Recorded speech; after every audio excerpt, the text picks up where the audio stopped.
देखिए मुगल काल का तीसरा शासक है ना ये। पहला कौन था? बाबर।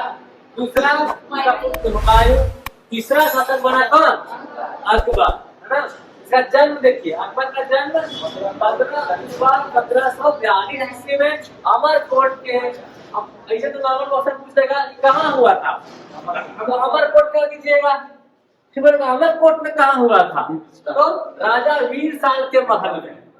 राजा वीर साल के, याद होगा स्टोरी जब हुमायूं शेरशाह से हार गया था, भाग गया था 15 साल के लिए, तब जाके वीर साल के महल में लगभग 3 साल तक रहा था। वही इसका जन्म हुआ था अकबर का। हुमायूं के स्टोरी में पढ़े थे, है ना। आगे देखिए, माता कौन थी? हमीदा बानो बेगम। अकबर के पिता कौन थे? हुमायूं, है ना। पूरा नाम क्या था अकबर का?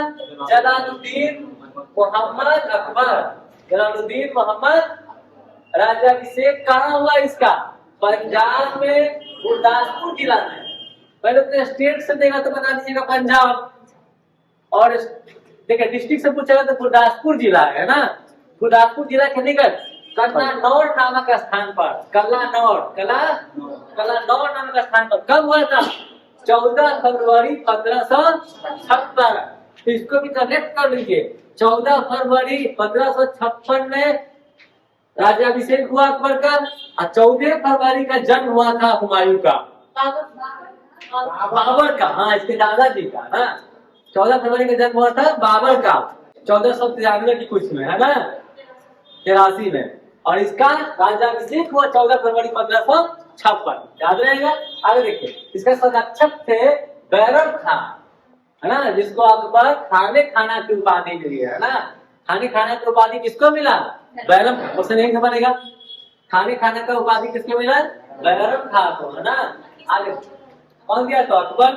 कौन दिया? तो क्योंकि देखिए जब हुमायूं आकस्मिक मृत्यु हो गया था हुमायूं का सीढ़ी से गिरकर, लाइब्रेरी के सीढ़ी से गिरकर, तब यही जो है ना बैरम खां, यही देखभाल किए थे किसका?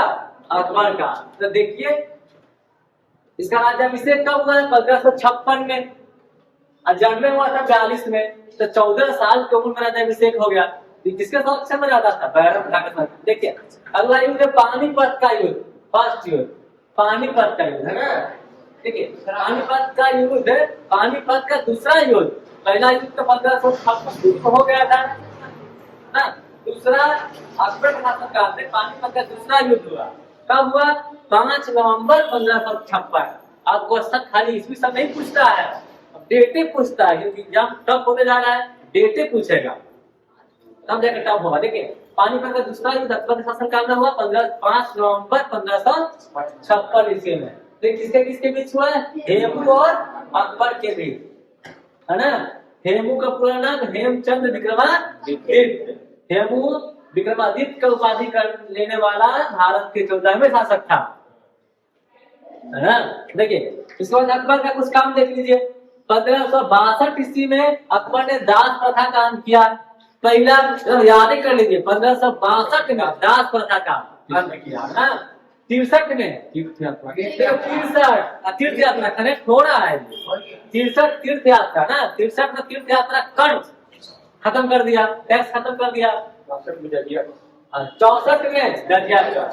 62 में दास प्रथा का अंत, 63 में टैक्स खत्म किया तीर्थ यात्रा पर, 64 में जजिया का समाप्त किया, ना। गैर हिंदू पर लगता था टैक्स खत्म किया। दूसरा युद्ध देखिए हल्दी घाटी का युद्ध हुआ अकबर शासनकाल में, है ना। हल्दी घाटी का युद्ध, जिसमें मेन युद्ध हुआ राणा प्रताप और मुगल के बीच। अकबर नहीं गया, अकबर और राणा प्रताप का सामना नहीं हुआ था। राणा प्रताप के तरफ से राजा मान सिंह थे, नेतृत्व कर रहे थे, और अकबर के तरफ से आसफ खान नेतृत्व कर रहे थे, है ना। हल्दी घाटी का युद्ध कब हुआ? 15 जून 1576 में। 15 जून 1576 में हुआ था हल्दी घाटी का युद्ध। देख लिया ना। आगे आइए, कौन कौन किया? राजा मान सिंह इसके तरफ से नेतृत्व किया राणा प्रताप की तरफ से, और आसफ खान किए नेतृत्व अकबर की तरफ से, जिसमें किसकी हार हुई? हल्दी घाटी के युद्ध में राणा प्रताप का हार हुआ, है ना। इसके बाद राणा प्रताप कुछ दिन बाद डेथ कर गए थे। कब डेथ कर गए थे जी? 1597 में डेथ कर गए थे, 1597 में, है ना। आगे देखिए अकबर की मृत्यु कब हो गया? 25, कभी 25 देता है, कभी 26 अक्टूबर 1605 में। 1605 का अकबर का मृत्यु हो गया। और इनका देखिए दफनाया कहाँ गया? बौद्ध प्रभाव से निर्मित किया गया था सिकंदरा, सिकंदरा आगरा में, यही मकबरा में, यही सिकंदरा मकबरा में दफनाया गया। इनका एकमात्र जीवित पुत्र कौन बचा? सलीम। मृत्यु तक एकमात्र जीवित पुत्र सलीम था, जो बाद में जाके बना क्या? जहांगीर बना ना। सलीम जहांगीर, अब जहांगीर का नाम चलेगा।